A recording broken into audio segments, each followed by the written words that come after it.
The Battle of the Coral Sea had been a brutal, chaotic brawl just 19 days earlier, May 8, 1942. At 11:27 a.m., a single 250-kilogram semi-armor-piercing bomb from a Japanese dive bomber screamed through Yorktown's flight deck, plunging 4 decks deep before detonating in an aviation storeroom. The explosion tore through compartment after compartment, killing or wounding 66 men instantly, shredding superheater boilers, and sending shockwaves that buckled hull plating. Near misses from 8 more bombs hammered the ship below the waterline, springing leaks and forcing her to trail oil like blood.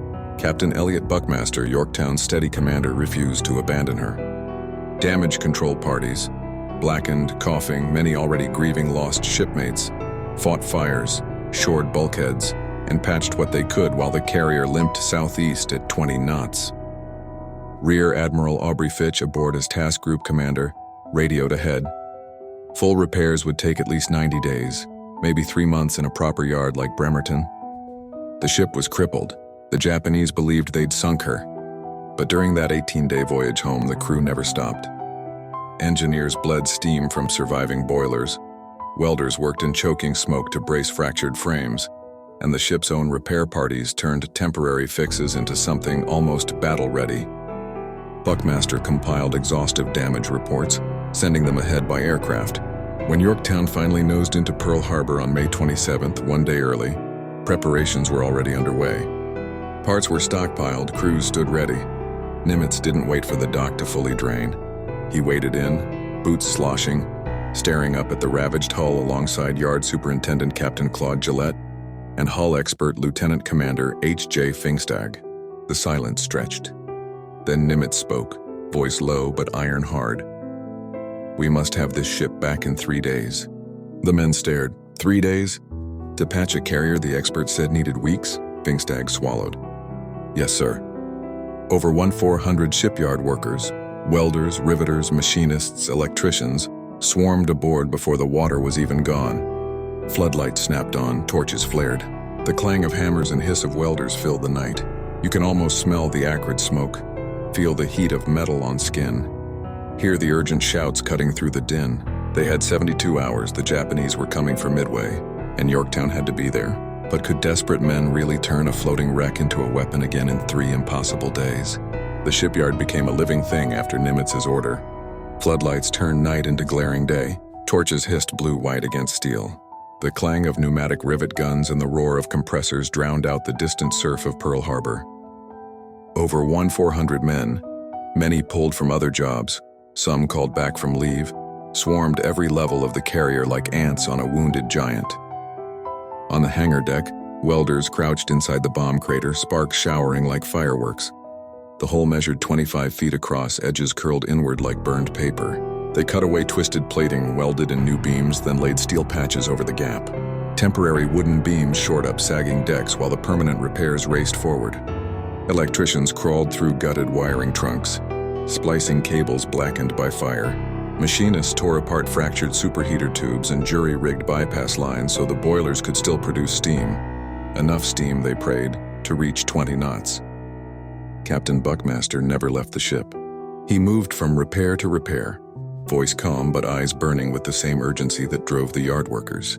He knew the math was cruel. The experts had said 3 months. Nimitz demanded 3 days. Every hour lost was an hour closer to the Japanese striking Midway first, with 4 carriers against whatever scraps the Pacific Fleet could muster. Down in the forward engine room, Lieutenant Commander Joaquin E. da Silva, the ship's engineering officer, coordinated the miracle. He had already lost men in Coral Sea. Now he asked the impossible from the living. "We don't patch her to look pretty," he told his chiefs. "We patch her to fight." They replaced damaged pumps, realigned warped propeller shafts, and tested the main engines while still in dry dock. The vibration rattled teeth, gauges trembled. The ship groaned like something waking from death. Above, on the flight deck, the most critical work unfolded. The bomb had buckled the forward elevator platform, the one that lifted planes from hangar to deck. Without it, Yorktown could launch fighters, but slowly, too slowly. Japanese scouts would spot her before she could get a strike airborne. The elevator weighed over 50 tons. Its machinery was mangled. Repair crews welded new guide rails, rebuilt hydraulic rams, and tested the lift under load. Once, twice, A third time with a dummy Wildcat strapped to the platform. Each cycle took precious hours. You can feel the tension in the air, the metallic tang of hot steel, the sharp smell of ozone from arc welders, the constant shout of "clear" before another test. Men worked until their hands bled, then taped them and kept going. Coffee appeared in metal mugs, gone cold before anyone could drink it. Sleep was stolen in 20-minute naps against bulkheads. By the second day, May 28th, the patches were sealed. The ship was watertight again. Boilers were lit off. Smoke trickled from the stacks, thin at first, then thicker, darker. Engineers watched the pressure gauges climb like a heartbeat returning. The list came off. Yorktown began to sit level in the dock.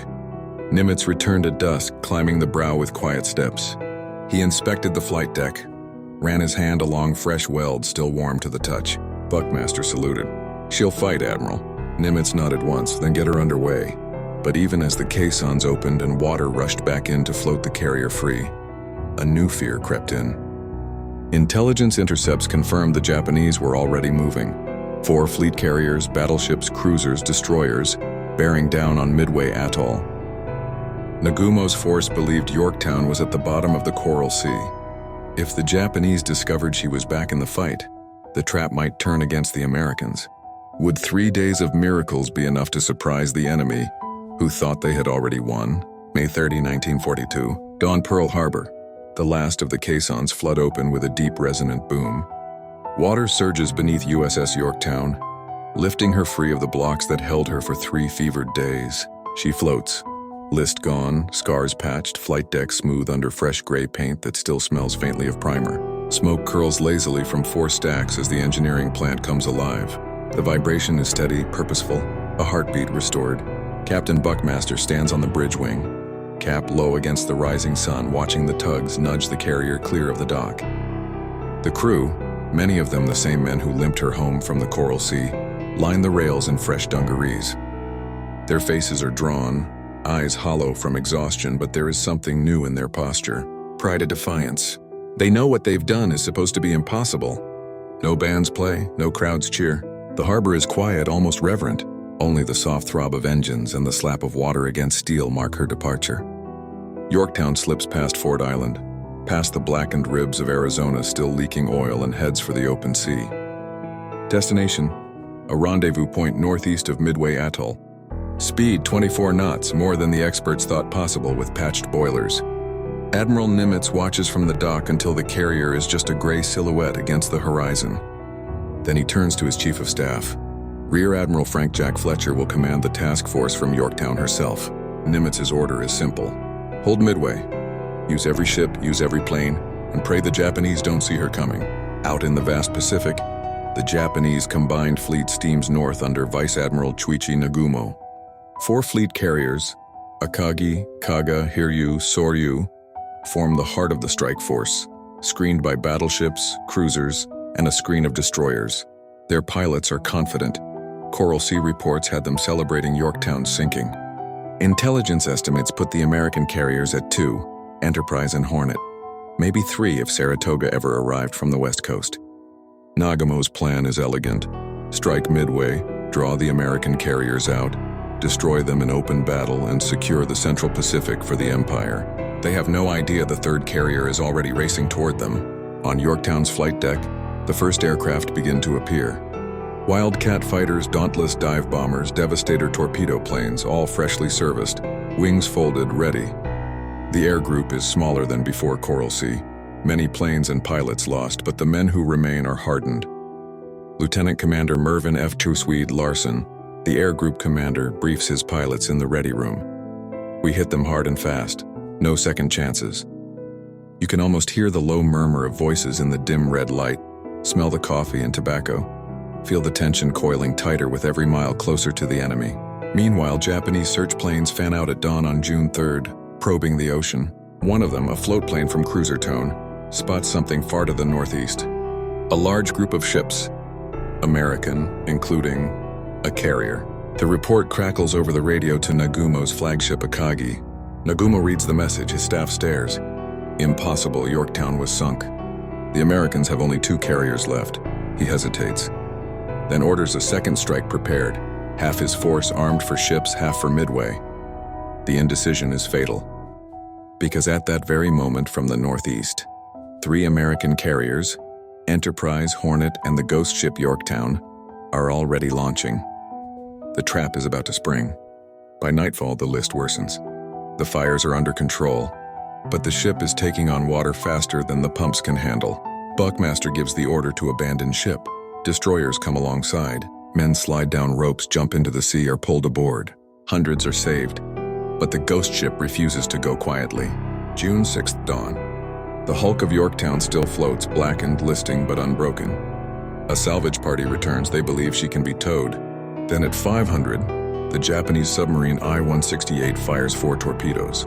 2 hit, 1 explodes under the bridge. The other tears into the engineering spaces. At 0701, USS Yorktown rolls slowly to port and slips beneath the waves. She takes only a handful of men with her.